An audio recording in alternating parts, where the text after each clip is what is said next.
Hi there. Sorry I'm late.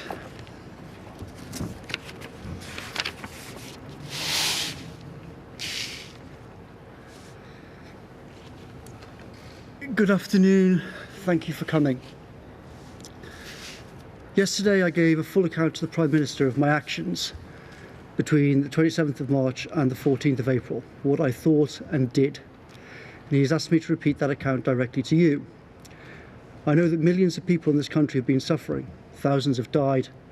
Many are angry about what they've seen in the media about my actions. I want to clear up the confusions and misunderstandings that I can. In retrospect, I should have made this statement earlier. It's many years since I've said anything on television, but I will do my best to answer questions after I've explained what happened.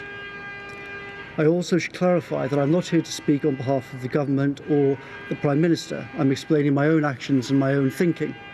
The Prime Minister is giving a press conference later, and he will answer questions concerning government policy. Around midnight on Thursday the 26th of March, I spoke to the Prime Minister. He told me that he tested positive for COVID. We discussed the national emergency, arrangements for number 10 given his isolation, and what I would do in number 10 the next day. The next morning I went to work as usual. I was in a succession of meetings about this emergency. I suddenly got a call from my wife, who was at home looking after our 4-year-old child. She told me she suddenly felt badly ill, she'd vomited and felt like she might pass out, and there would be nobody to look after our child. None of our usual childcare options were available. They were alone in the house. After very briefly telling some officials in number 10 what had happened, I immediately left the building, ran to a car and drove home. This was reported by the media at the time, who saw me run out of number 10. After a couple of hours, my wife felt a bit better. There were many critical things at work, and she urged me to return in the afternoon, and I did. That evening, I returned home and discussed the situation with my wife. She was ill. She might have COVID, though she did not have a cough or a fever. At this point, most of those who I work with most closely, including the Prime Minister himself and others who sit within 15 feet of me every day, either had symptoms and had returned to work or were absent with symptoms. I thought there was a distinct probability that I had already caught the disease. I had a few conflicting thoughts in my mind. First, I was worried that if my wife and I were both seriously ill, possibly hospitalised, there was nobody in London that we could reasonably ask to look after our child and expose themselves to COVID. My wife had felt on the edge of not being able to look after him safely a few hours earlier. I was thinking, what if the same or worse happens to me? There's nobody here that I can reasonably ask to help. The regulations made clear, I believe, that risks to the health of a small child were an exceptional situation, and I had a way of dealing with this that minimised risk to others. Second, I thought that if I did not develop symptoms, then I might be able to return to work to help deal with the crisis. There were ongoing discussions about testing government staff in order to keep people like me working rather than isolating. At this point, on the Friday, advisors such as myself had not been included in the list of who were tested. But it was possible that this might change the following week. Therefore, I thought that after testing negative, I could continue working. In fact, this did not change, and special advisors were not tested, and I have never been tested. Third, there have been numerous false stories in the media about my actions and statements regarding COVID. In particular, there were stories suggesting that I had opposed lockdown and even that I did not care about many deaths. For years I have warned of the dangers of pandemics. Last year I wrote about the possible threat of coronaviruses and the urgent need for planning. The truth is that I had argued for lockdown, I did not oppose it.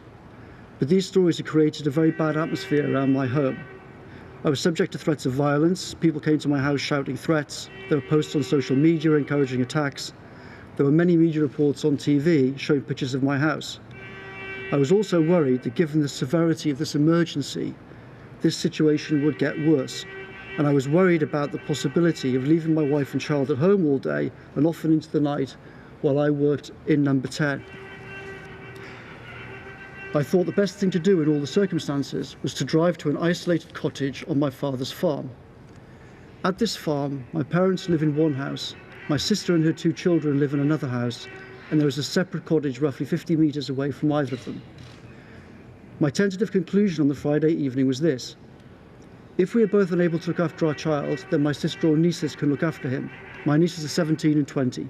They're old enough to look after him, but also young enough to be in the safest category, and they had extremely kindly volunteered to do so if needed. But I thought, if I do not develop symptoms and there's a testing regime in place at work, I could return to work if I tested negative. In that situation, I could leave my wife and child behind in a safe place.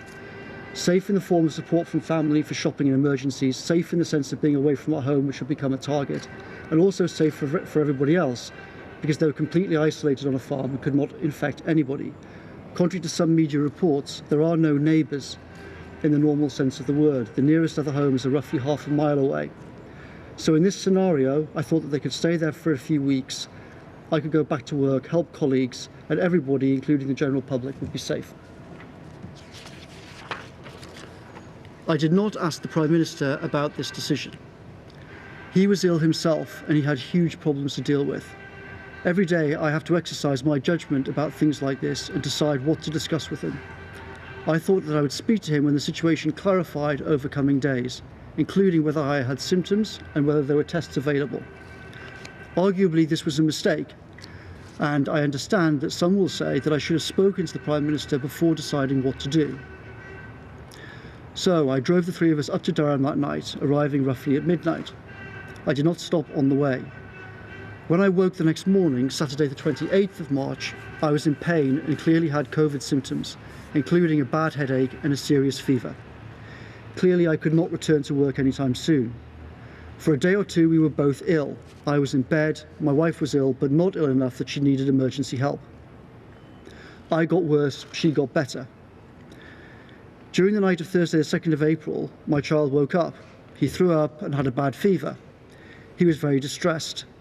We took medical advice, which was to call 999. An ambulance was sent. They assessed my child and said he must go to hospital. I could barely stand up. My wife went with him in the ambulance. I stayed at home. He stayed the night in the hospital.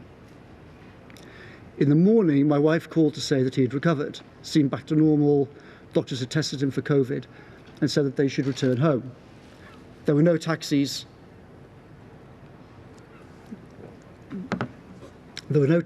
I drove to the hospital, picked him up, then returned home. I did not leave the car or have any contact with anybody at any point on this short trip. The hospital's, I don't know what, roughly 5 miles or something away, 2 miles, 3 miles, 4 miles, something like that. A few days later, the hospital said that he tested negative. After I started to recover, one day in the second week, I tried to walk outside the house. At one point, the three of us walked into woods owned by my father next to the cottage that I was staying in. Some people saw us in these woods from a distance, but we had no interaction with them. We had not left the property, we were on private land.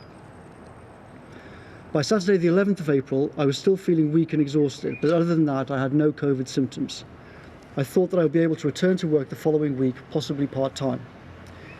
It was obvious that the situation was extremely serious. The Prime Minister had been gravely ill, colleagues were dealing with huge problems, and many were ill or isolating.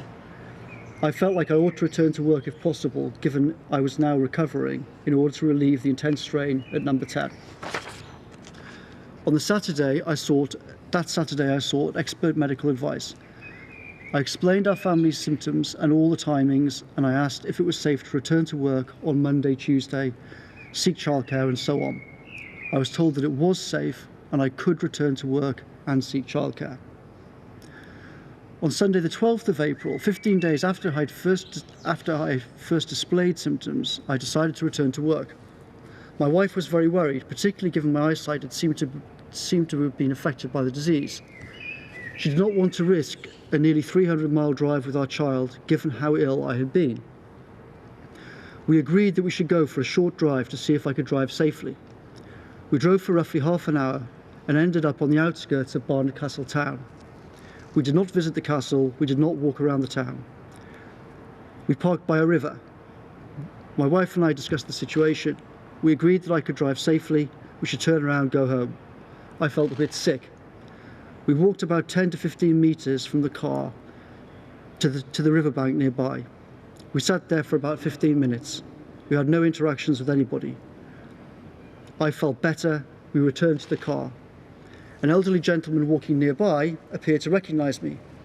My wife wished him happy Easter from a distance, but we had no other interaction. We headed home. On the way home, our child needed the toilet. He was in the back seat of the car. We pulled over to the side of the road. My wife and child jumped out into the woods by the side of the road. They were briefly outside. I briefly joined them. They played for a little bit, and then I got out of the car, went outside. We were briefly in the woods. We saw some people at a distance, but at no point did we break any social distancing rules. We then got back in the car and went home. We agreed that if I continued to improve, then the next day we should return to London and I would go back to work. We returned to London on the evening of Monday the 13th of April, Easter Monday. I went back to work in number 10 the next morning. At no point between arriving and leaving Durham did any of the three of us enter my parents' house or my sister's house. Our only exchanges were shouted conversations at a distance. My sister shopped for us and left everything outside. In the last few days, there have been many media reports that I returned to Durham after the 13th of April. All these stories are false. There is a particular report that I returned there on the 19th of April. Photos and data on my phone prove this to be false, and local CCTV, if it exists, would also prove that I'm telling the truth, that I was in London on that day. I was not in Durham. During this 2-week period, my mother's brother died with COVID. There are media reports that this had some influence on my behaviour. These reports are false. This private matter did not affect my movements. None of us saw him. None of us attended his funeral. In this very complex situation, I tried to exercise my judgment the best I could. I believe that in all the circumstances I behaved reasonably and legally, balancing the safety of my family and the extreme situation in number 10 and the public interest in effective government to which I could contribute. I was involved in decisions affecting millions of people, and I thought that I should try to help as much as I could do. I can understand that some people will argue that I should have stayed at my home in London throughout. I understand these views. I know the intense hardship and sacrifice that the entire country has had to go through. However, I respectfully disagree. The legal rules inevitably do not cover all circumstances, including those that I've found myself in. I thought, and I think today, that the rules, including those regarding small children and extreme circumstances, allowed me to exercise my judgment about the situation I found myself in, including the way that my London home had become a target, and all the complexity of the situation. I accept, of course, that there is room for reasonable disagreement about this. I can also understand some people think I should not have driven at all anywhere. But I had taken expert medical advice. It was 15 days after symptoms. I had been told that I could return to work and employ childcare. I think it was reasonable and sensible to make a short journey before embarking on a 5-hour drive to see whether I was in a fit state to do this. The alternative was to stay in Durham rather than going back to work and contributing to the government's efforts. I believe I made the right judgment, though I can understand that others may disagree with that. I have explained all of the above to the Prime Minister. At some point during the first week when we were both sick and in bed, I mentioned to him what I had done. Unsurprisingly, given the condition we were in, neither of us remember the conversation in any detail. I did not make my movements public at the time. Because my London home was already a target, I did not believe that I was obliged to make my parents' and my sister's home a target for harassment as well. I understand that millions of people have seen media coverage of this issue. I know that millions have endured awful hardship, including personal tragedies, over the past few months, and people are suffering every day. And I know that British people hate the idea of unfairness. I wanted to explain what I thought, what I did, and why over this period, because I think that people like me who helped to make the rules should be accountable for their actions. I'm happy to answer questions from the media who are here. Sorry, I've got a list, and I was told to ask the people in this order. Laura. Okay. Thank you very much, Mr. Cummings. Do you regret what you did? Because many people in this country have made heartbreaking sacrifices in the last couple of months in order to stick to the rules that you were part of putting together. And many people may have listened to you and think you made your own interpretation. And do you understand, for some people, it seems as if there was one version of the rules for you and one version of the rules for everyone else? Thank you, Laura. No, I don't regret what I did. As I said, I think reasonable people may well disagree about how I thought about what to do in these circumstances, but I think that what I did was actually reasonable in these circumstances. In terms of the rules, I think that the rules make clear that if you're dealing with small children, then that can be exceptional circumstances. And I think that the situation that I was in was exceptional circumstances. And I think that the way that I dealt with it was the least risk to everybody concerned if my wife and I had both been unable to look after our 4-year-old. It may sound to many people this afternoon, though, that you're using a loophole that was in complete contrast to the message people heard day after day from Number 10 of stay at home, stay at home, stay at home. Do you understand why some people are really angry about this, not just respectfully disagree, that they're furious? I certainly do. I mean, I've seen some of the media obviously over the last couple of days, and I'm not surprised that a lot of people are very angry, and lots of people, if you're someone sitting at home watching a lot of the media over the last 3 days, then I think lots of people would be very angry, and I completely understand that. But I hope and think that today, when I've actually explained all of the circumstances about it, I think people will realise this was a very complicated, tricky situation, and I was trying to weigh up a lot of different things. Some people might have behaved differently in some ways. As I said, arguably it was a mistake that I didn't call the Prime Minister on the Friday night, and I just did what I thought was the right thing to do, but I have to make decisions like that every day. And yes, I understand that people watching the media could be very upset about what's happened, but I've explained why. Offer any regret, any apology to people who didn't have the ability to make the decisions that you did, who didn't have the resources to do what you did? As I said, I think I've thought a lot about what I did over this period. What things I could have done better with this. What things I could have done better in general in dealing with the whole crisis.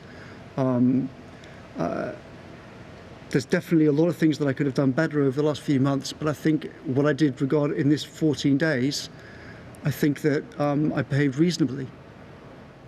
Thank you. Is there anything else you'd like to ask? That's good. Robert.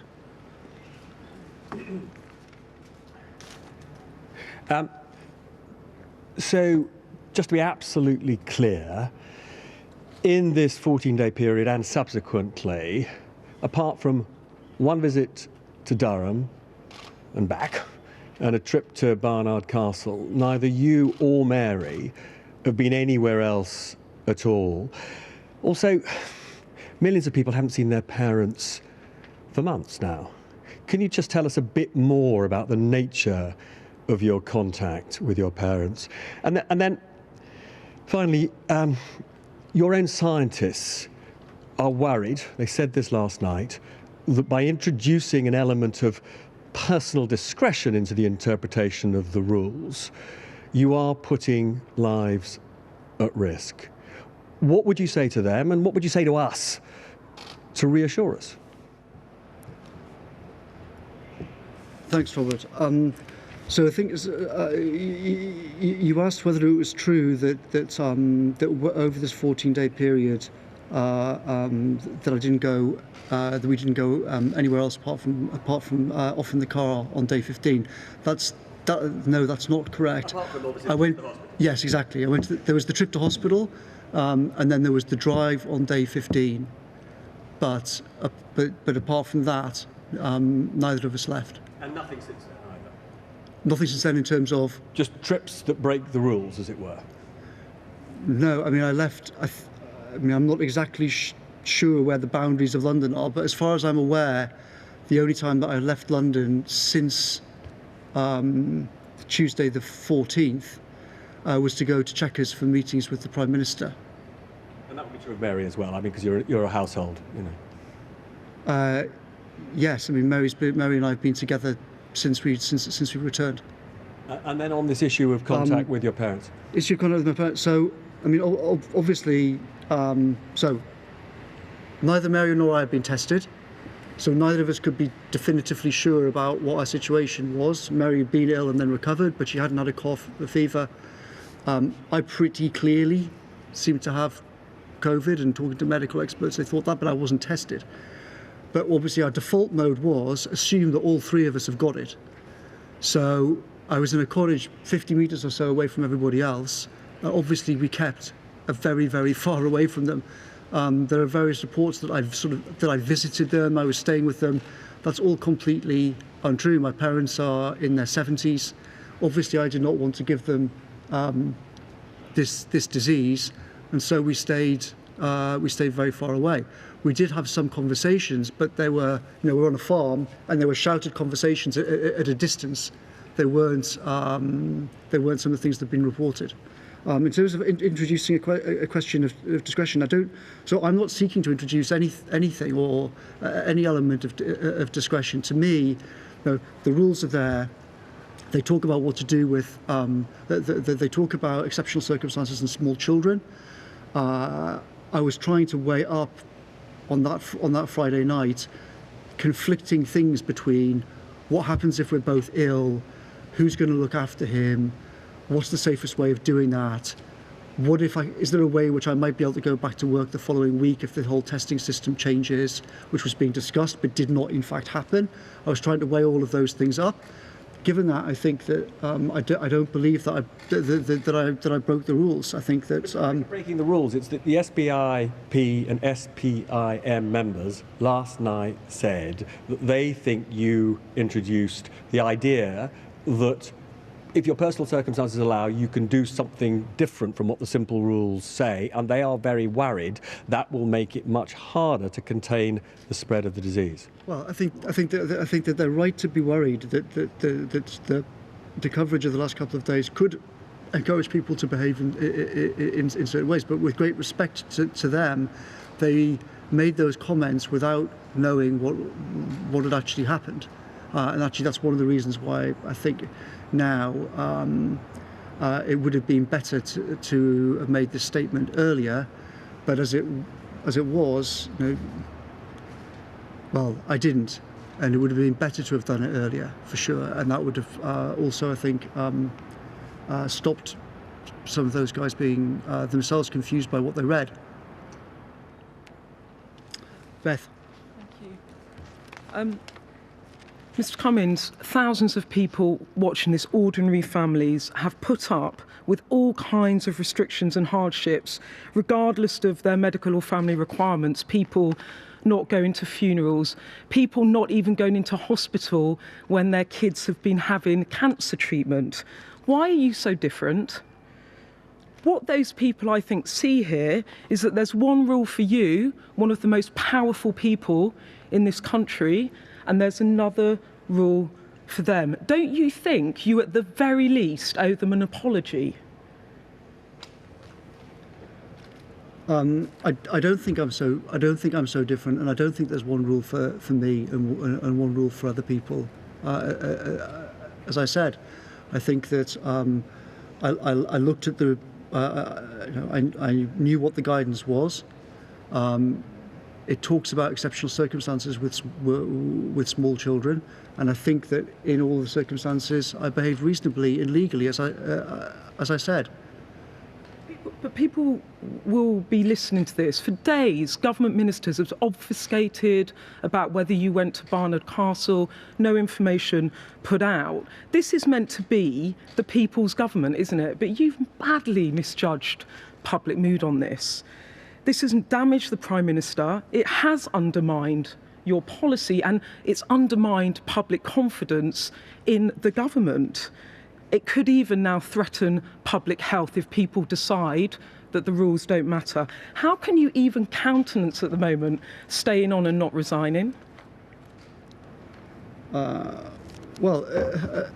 as I said, I think there is understandable anger, but a lot of that anger is based on reports in the media that have not been true, and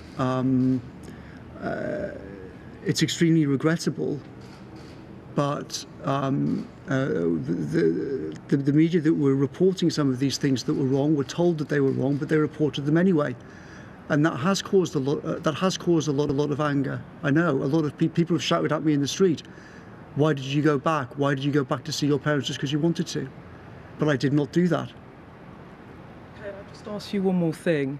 You went 260 miles. You didn't stop, but you didn't think that you ought to check with the Prime Minister, knowing how that might look when we were at the height of lockdown and we were all being told not to go anywhere and to stay at home and to self-isolate if we had COVID. I know you have circumstances, but how could you not even check with your boss? Well, as I said, I think that's a very reasonable question, and I think a lot of people would say that I ought to have called the Prime Minister about it, but. All I can say is what I said earlier on about what my state of mind was at the time. He himself had just tested positive hours earlier.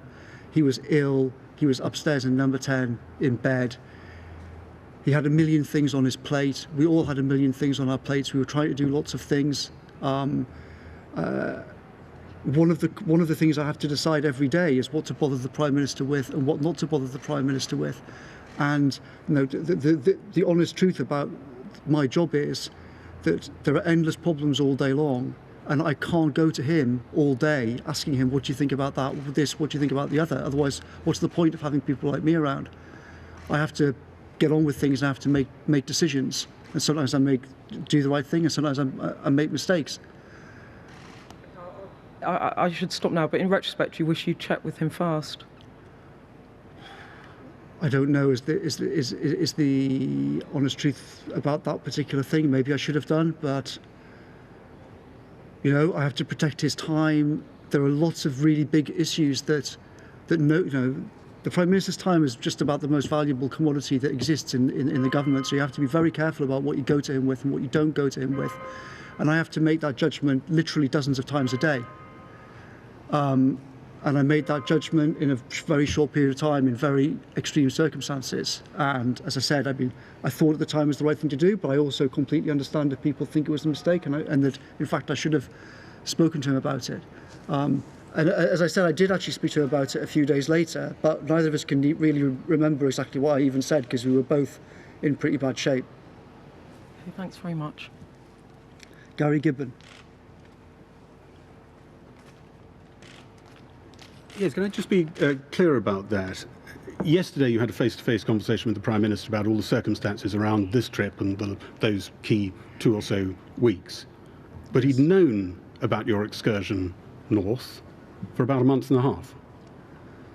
And he didn't ask you anything until yesterday. So, regarding the first part of your question, yes. I mean, essentially what I've just told you guys is what I told the Prime Minister yesterday, and I went through all...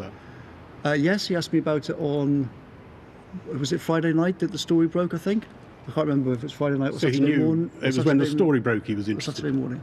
It was when it was public he was interested. It was when it was public he was interested. He didn't ask you anything before that. He just knew. So,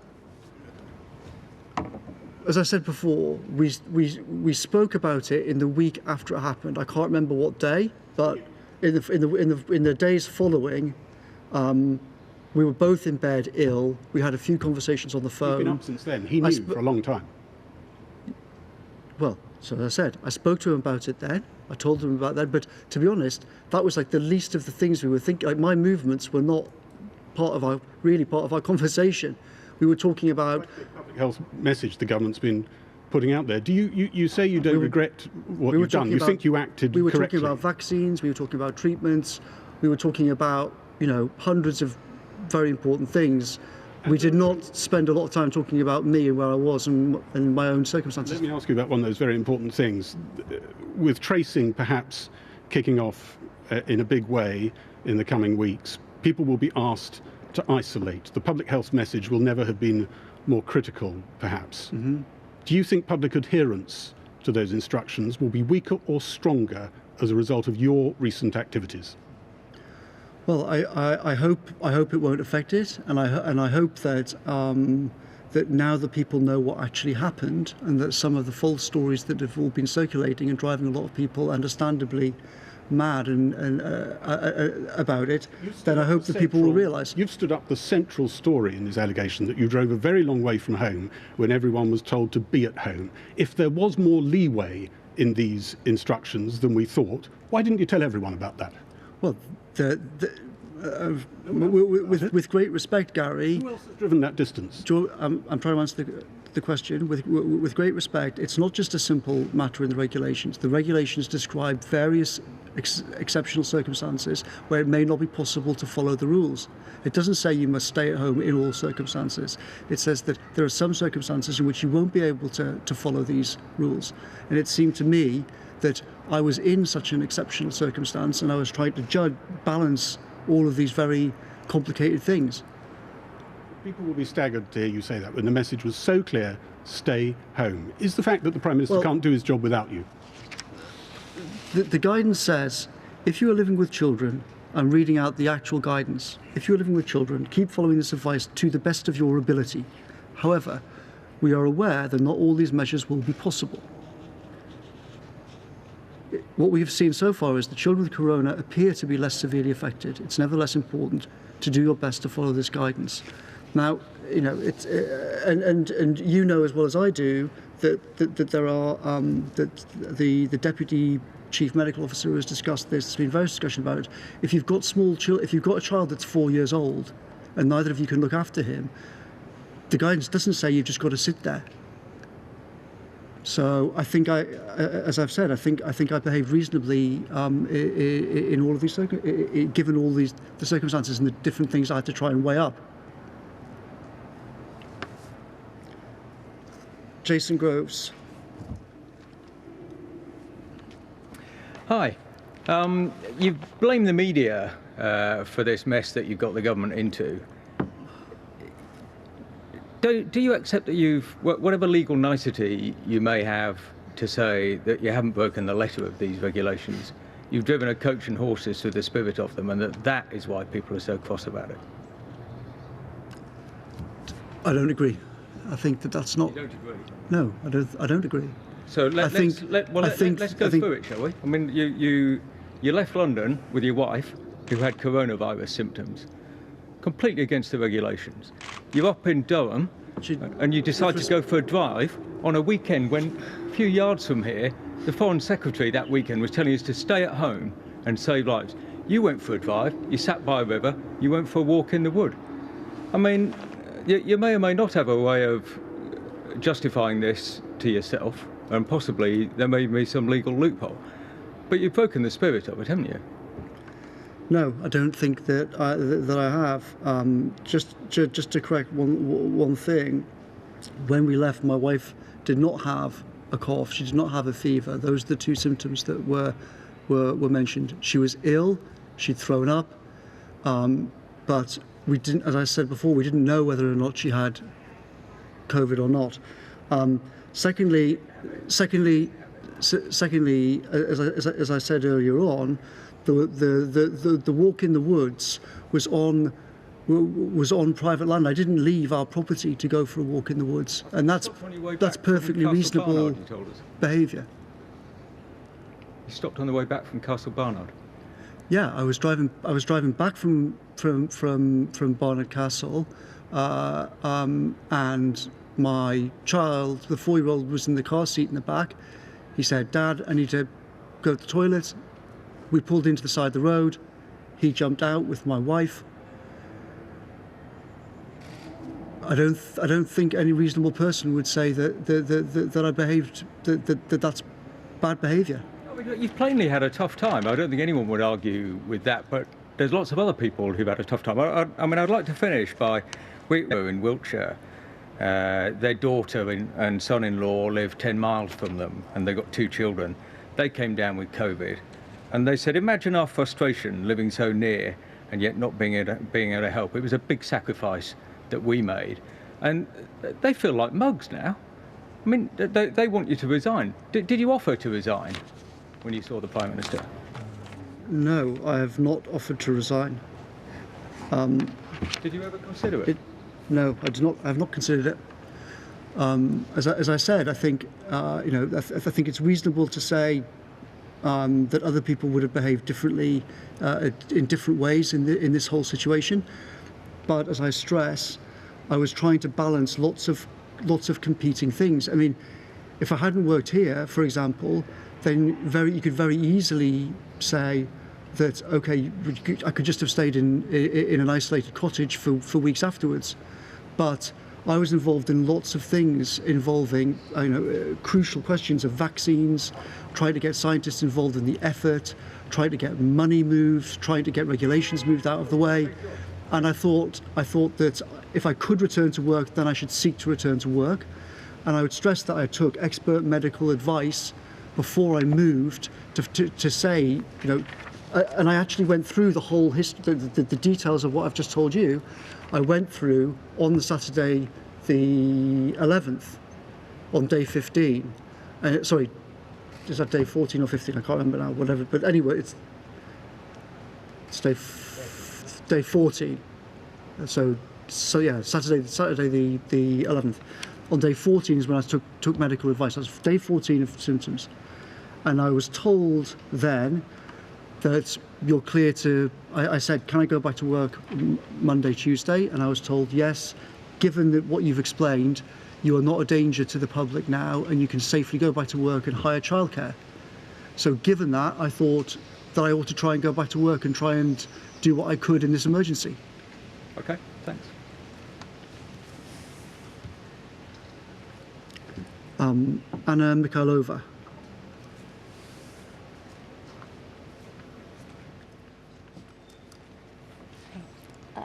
Mr. Cummings, how many miles is it from your house, the house you were staying in Durham, and Barnard Castle, where you went?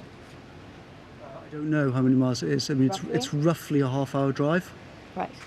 So there are people without gardens, never mind access to private land and woodland, who haven't made unnecessary car journeys like that for more than 2 months now. They've been following rules that you helped forge and create. So were the public stupid to follow these rules to the letter, rather than looking for loopholes like you did? No, of course the public were not stupid to follow the rules, and I wasn't looking for loopholes. I was looking to try to do the best that I could in a complex situation where I was trying to weigh safety of my child with trying to get back to work, and a lot of difficult decisions to make around that. How does your trip to Barnard Castle have anything to do with the safety of your child or your work? Because, as I explained, I'd been very ill. On the Sunday, the 12th, I'd said to my wife, right, let's pack up the car and go back. I've been cleared by the doctors to go back to work. And she said, and I think it was perfectly reasonable, a few days ago you could barely stand up. You said that your eyesight was weird, and it seemed to be weird. We shouldn't just embark on a 270 whatever it is mile journey and then end up finding halfway through that you actually can't drive that far. So we should get in the car and make sure and see if you can actually drive. The only way to avoid this problem would have been just to say, well, I'm just going to stay in Durham, which I could have done, but I didn't think was the right thing to do. So it was, one has to make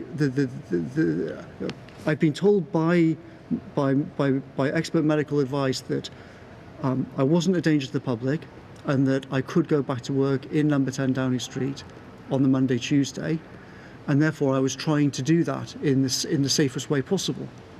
And I think that was a reasonable thing to do. But that doesn't make any sense. Why do you have to make a half-hour journey each way to Barnard Castle? Why not drive a little bit of the way to London and then go back if you weren't feeling well?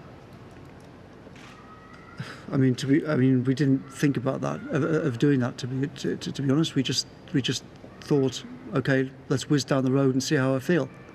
Do you regret not thinking about it?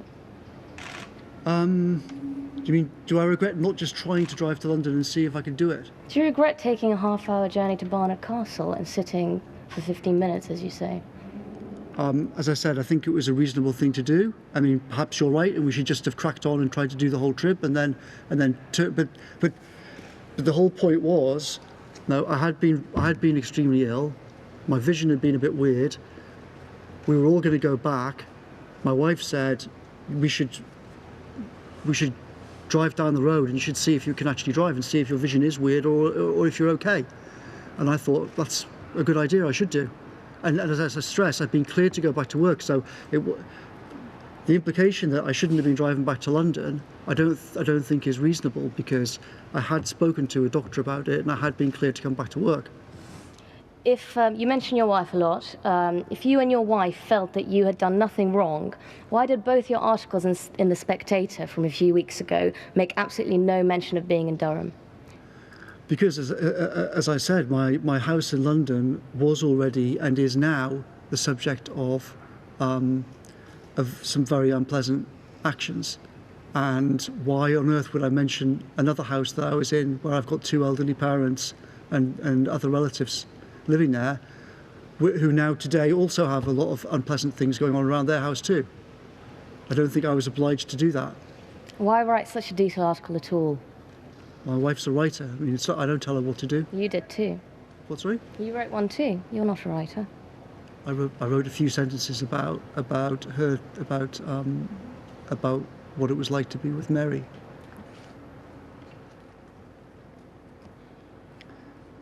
Nicola.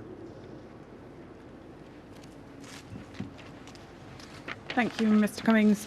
You said that you sought expert medical advice before returning to London from Durham. Yes. Did you seek any such advice before making the initial trip to Durham? No, I didn't. And were you confident, or how could you be confident, that you wouldn't be putting anybody else at risk by making that trip?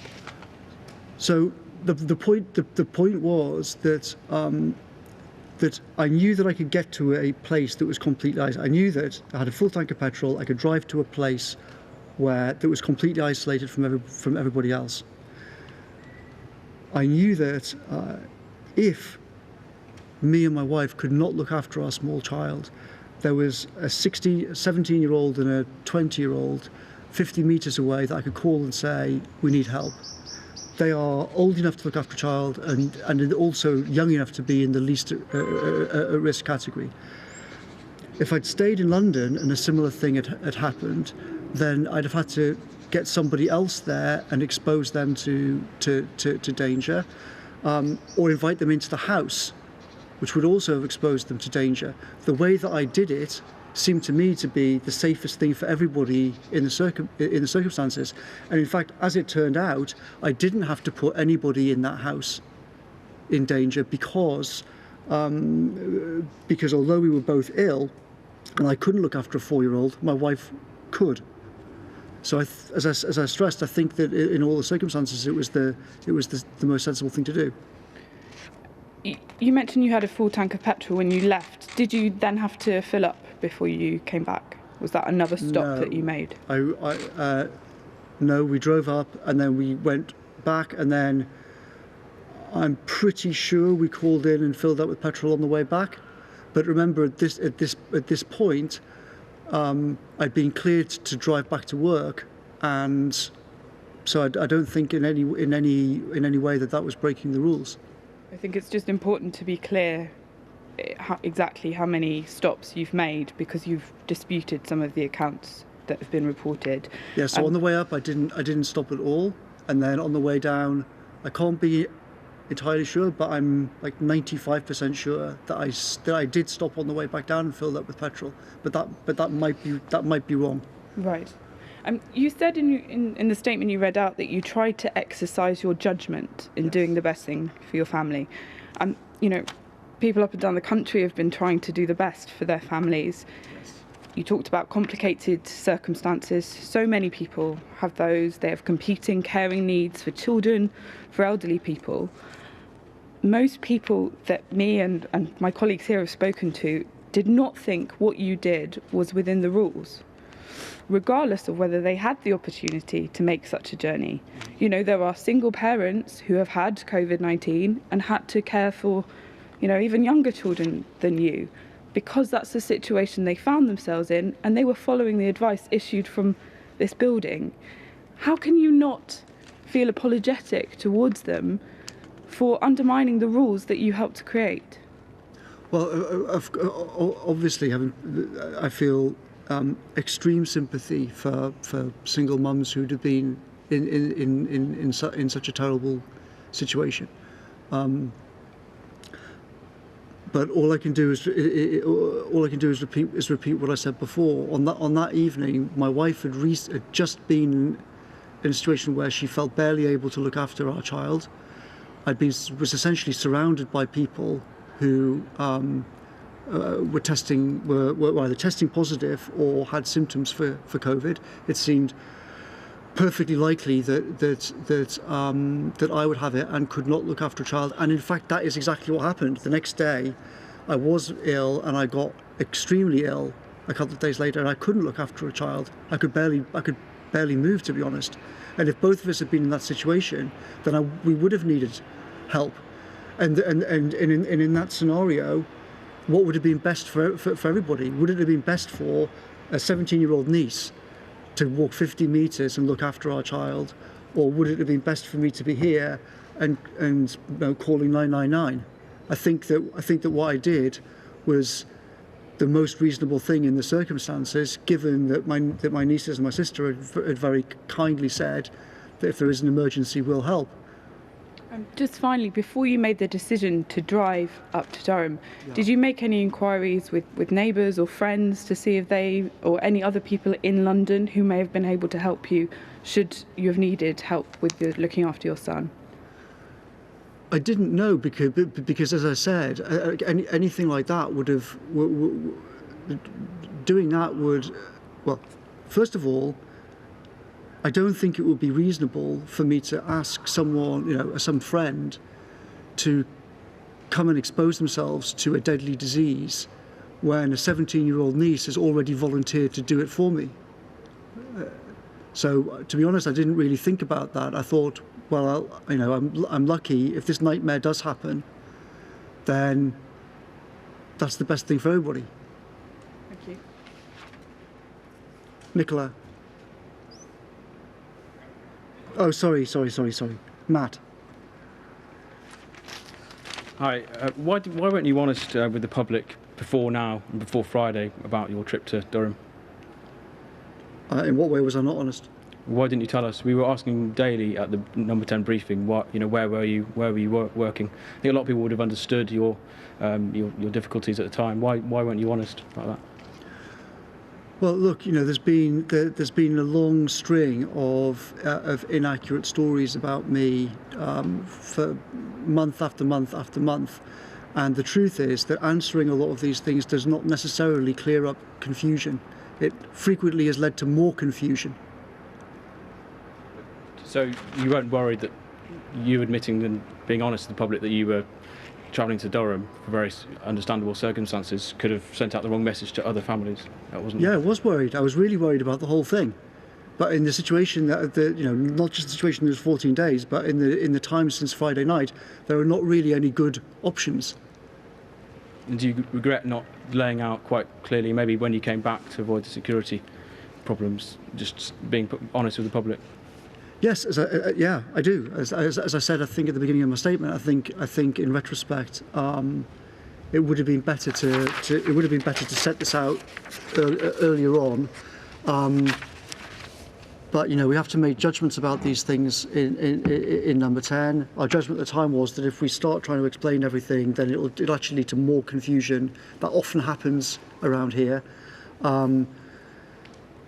But now, there's been all of these reports about, did I go back a second time? Did I go back on the 19th of May? Was there a third visit? And by this morning, there seemed to be so much confusion about so many things that the Prime Minister, I and others thought, okay, the best thing to do now is the only thing to do now is to actually just come out and discuss it all, and to talk and just to lay the whole thing out, including my child being ill and all of that stuff. Regardless of whose fault it is, I mean, this whole episode has already having an impact on people's behaviour. Government scientists are warning more people will die. The police are warning that it's going to make their job harder. I mean, regardless of whose fault it is, why shouldn't you resign and draw a line under it and hope to regain the government's control of this pandemic? Well, I hope that now that people have heard what happened, I think that as I've stressed that in a very complicated situation, I behaved reasonably, and I tried to do the thing which minimised risks to everybody, given all the different things I had to weigh up. And I hope that, having heard this, that the people will say, okay, no, we understand the situation, and we understand what I did. They may well say, I would have. Some people, I'm sure, will think I would have done this differently or that differently. And perhaps they're right. I'm not saying that, having laid all of this out, I'm not saying I know I'm right. I'm saying this is what I did at the time. This is why I did it at the time. I was trying to weigh up competing things. I thought that I should try and come back to work and help with the whole disaster if I could do. Other people may say that I shouldn't have done that. So if the episode does rumble on, do you think you will review your position in the next week? Will you review your position in a week or so if it does rumble on? It keeps distracting.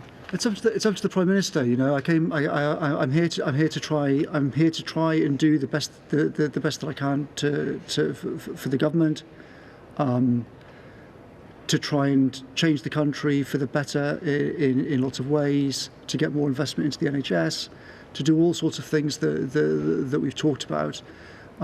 During this crisis, I've been trying to do the best I can to make the government machine work as well as possible. If the Prime Minister thinks that I should stop, then that's not for me to decide. It's up to him to decide. Very quickly, you said a lot of things you wish you'd done better yourself and as a government. What, broadly, what areas do you wish you had done better over this pandemic? I think it's better. As I said at the start, it's not for me here to answer all the questions about government policy over all of this. I think that's a job for the Prime Minister, and he'll be giving a press conference later on. What I was saying was, I know that I've made mistakes in dealing with this thing going right back to January. I think that my behaviour in these 14 days, I think when people hear everything that happened, I hope that people will agree that it was reasonable. They might not think that they'd have done the same thing, but I hope that people will agree that it was reasonable calculations in all the circumstances. And I don't think what I did in these 14 days was a mistake, but I certainly made a lot of other mistakes, and I make mistakes every day. Caitlin.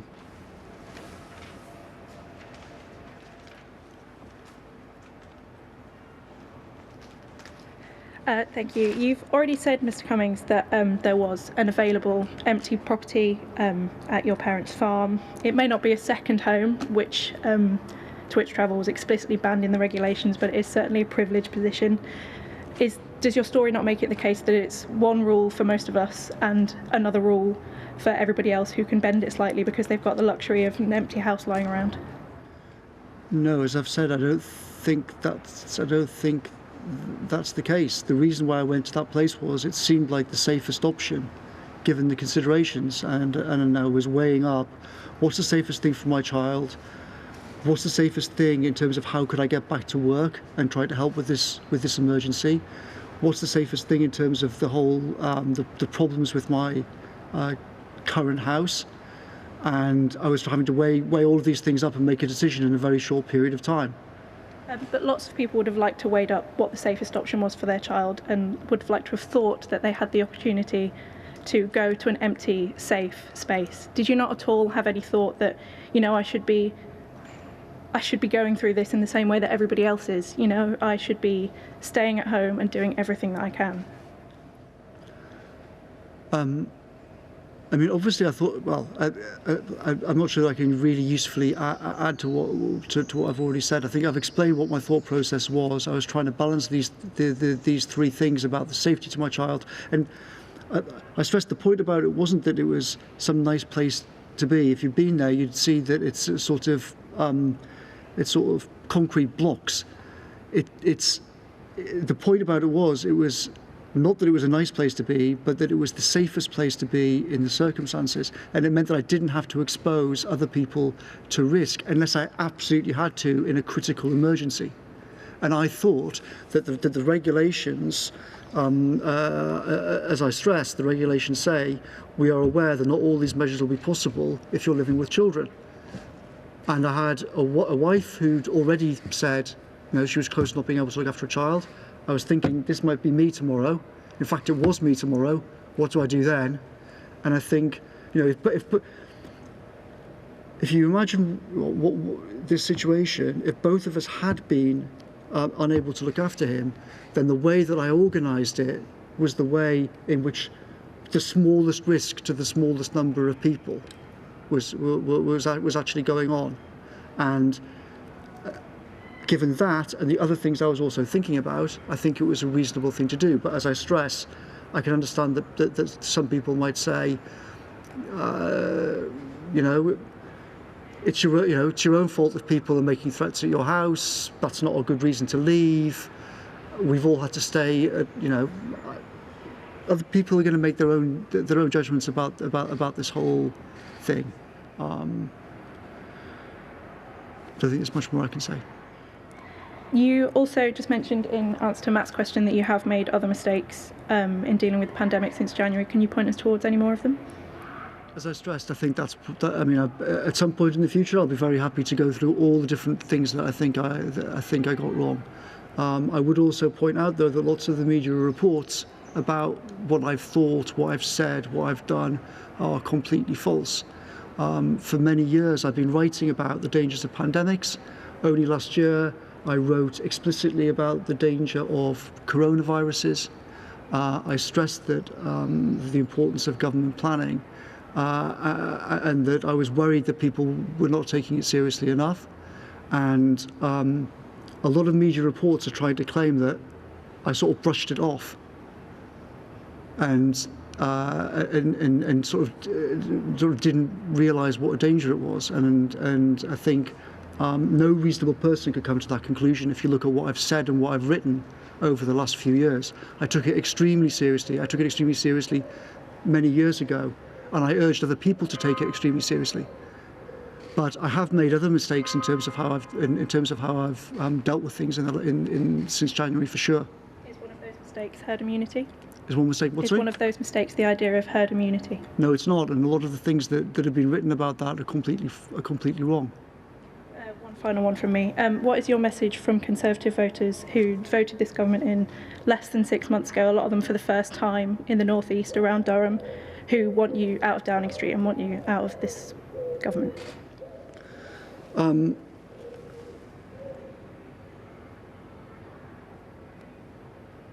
What's my message to them?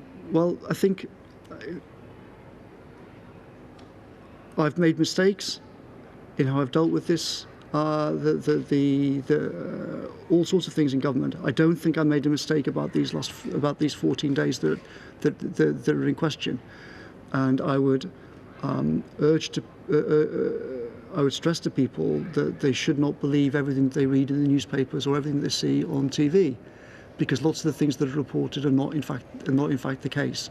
I hope that I've set out today what the actual facts of it are, and I hope that people will think that even if they disagree with me, that I behave reasonably in these circumstances. Thank you. Would anybody else like to ask any questions? Sure thing, Anna.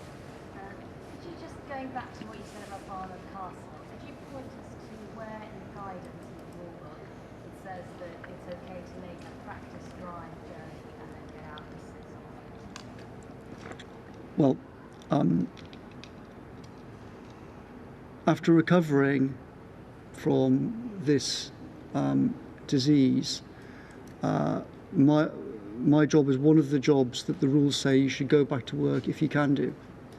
And Please point us to the guidance that allows that practice driving. well, with respect, I think it's very relevant, because I was allowed to drive back to London and go back to work. So. This isn't about your drive to London. This is a drive. You said it's to test if your vision was okay, if you're okay with the wheel, which sounds reasonable. Yeah. Then you didn't just go for a drive to check. You went to a beautiful nature spot and sat outside for, you said, 50 minutes. Well, I think that to be honest, the state that everyone was in, this was nothing to do with a beauty spot, and contrary to lots of the reports, I wasn't sightseeing, I did not go to the castle, I wasn't walking around. There are lots of things that have been said about this that are not true. We just went for a test drive, drove south, and ended up pulling in by the side of the road by the river on the outskirts of town. And my wife and I discussed it and said, okay, you can drive, this feels safe, let's go back, and tomorrow we'll pack the car up and go back to work. As I say, I was entitled to go back to work, I was encouraged to go back to work, and I think going back to work was the right thing for me to do. But I think it's also reasonable to try and do it safely, for me, for the family that I'm driving, for everybody else on the road as well. Robert. But isn't Anna's fundamental point that this is not really about legality? It is about the extent to which all of us can exercise personal judgment about how to implement the rules. And, you know, I've spoken to epidemiologists and behavioural scientists, and they are very, very worried at this critical juncture that what you have done by your example is to say to people, if you feel that there are special circumstances, you don't have to follow the rules. So, for example, quite soon, you know, many of us are going to be getting a telephone call from a contact tracer saying you have been in contact with somebody who's got symptoms, stay at home for 14 days. And many people say, I'm absolutely certain I haven't got any symptoms. If I don't go to work, I'm not going to earn money, my family is going to be put at risk. I'm just going to follow my own judgment. Now, if lots of people do that, contact tracing is not going to stop the spread of the virus. Mm-hmm. So, yes, it's true that various scientists have said, oh, well, we think that what Mr. Cummings did might cause problems. But I would stress that a lot of the things which they think I did not do. But you did, there have been, yes, but with great respect, Robert, you are allowed to exercise judgment.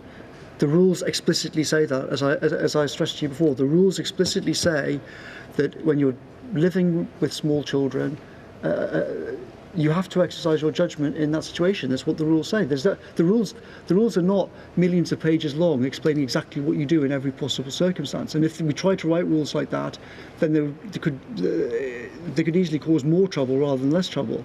So of course people have to make judgments about these things. You know, some of the people who've said that what I did is encouraging people to behave badly are doing so thinking that that as per various media reports that I went to stay with my parents. I did not in any meaningful sense stay with my parents. I was not in the same house as my parents. I never went into the same house as my parents. It's not true to say I went to visit with my parents. It's not true to say that my parents helped me with childcare. All of these things have been reported. That is not the case. That is not what happened. It's not so much the behaviour boundary. If you're on the kind of contract where if you don't turn up to work, you don't get paid, you've got small children in the house, you may say, well, I'm going to ignore the isolation because it's going to cost me money, it's going to put my family at risk. Well, with respect, that situation does not apply to me, and that's not what I was saying. No, it's not, it doesn't apply to you. What I'm saying is, by the moment you introduce an element of I've got to protect my family, the risks become that less clear and obvious. But as I stressed, Robert, with great respect, I am not introducing an element of discretion or judgment. The rules necessitate that you exercise judgment. If you look at the actual official rules on the NHS website, you can't do anything but exercise judgment in these circumstances with a small child. It doesn't go into lots of different circumstances and say what to do. There is no regulation covering the situation that I found myself in on Friday night. I had to exercise judgment about what to do, weighing up all of these different things. Okay, thank you very much, everybody. Take care. So there we are.